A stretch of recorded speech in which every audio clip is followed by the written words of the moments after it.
My name is Ngozi, and when I married Obina, I thought God had finally answered all my prayers.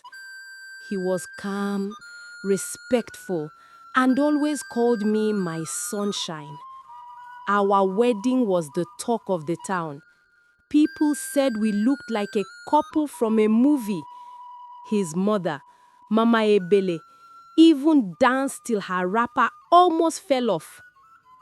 But behind that laughter was something darker. Envy disguised as love. After our wedding, I moved into the family compound. At first, Mama Ebele was kind, cooking for us, telling me stories of her youth. But soon, things changed. If I cooked soup, she said it had too much salt. If I swept, she said I left dust. She began telling neighbors that I had charmed her son. Still, I kept quiet. I smiled. I served. I prayed. Because in our culture, a wife must endure. But endurance has a limit, and mine was about to be tested. It started on a cold evening.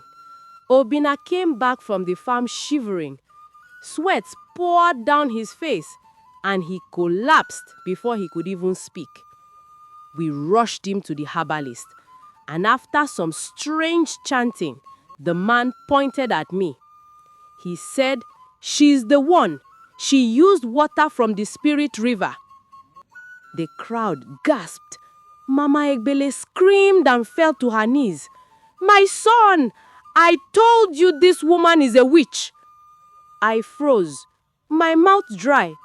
"Mama, it's not true. I love Obina." But no one listened. They dragged me outside, tore my head tie and shouted, "Confess, who sent you?" That night, they locked me in the goat shed. Rain fell hard, thunder roaring like the heavens were crying for me. Inside that darkness, I prayed, "God, if you are real, fight for me. Let truth speak louder than lies." 3 days later, Obina's sickness grew worse. He couldn't speak, couldn't move. Even Mama Egbele began to panic. She went to another herbalist in the next town, a woman known as Mama Ifeoma, who was said to see beyond the living. When Mama Egbele entered her shrine, the old woman looked up from her cowries and said calmly, "You came here to find who bewitched your son, but the witch is not who you think." Mama Egbele trembled. "Then who?" Mama Ifeoma sighed and lifted a small mirror.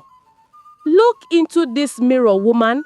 The face of your son's enemy lives in your own house." It wasn't me. It was Chisom, Obina's cousin, the one who used to visit often and bring him palm wine.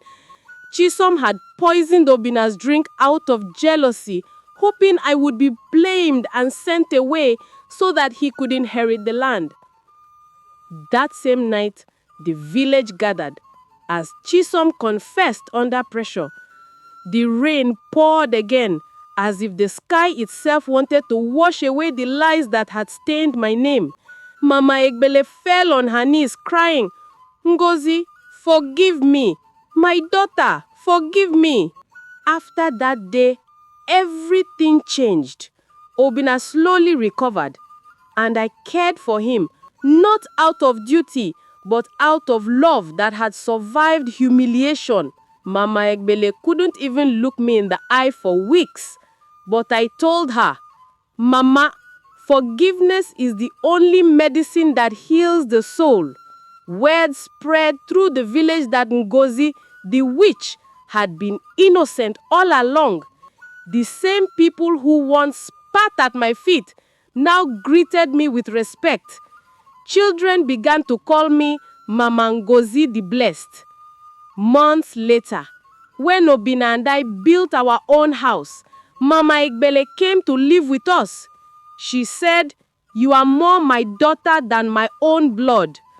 And every morning, as the sun rose, I looked at my reflection in the water pot and whispered, "They called me witch, but God called me light." Moral or wisdom. In life, people will fear what they don't understand. Lies may win the crowd for a moment, but truth always wins eternity. When people call you what you are not, don't waste your breath defending yourself. Just live so your light exposes their darkness, because in the end, no lie lasts forever, but every truth shines forever.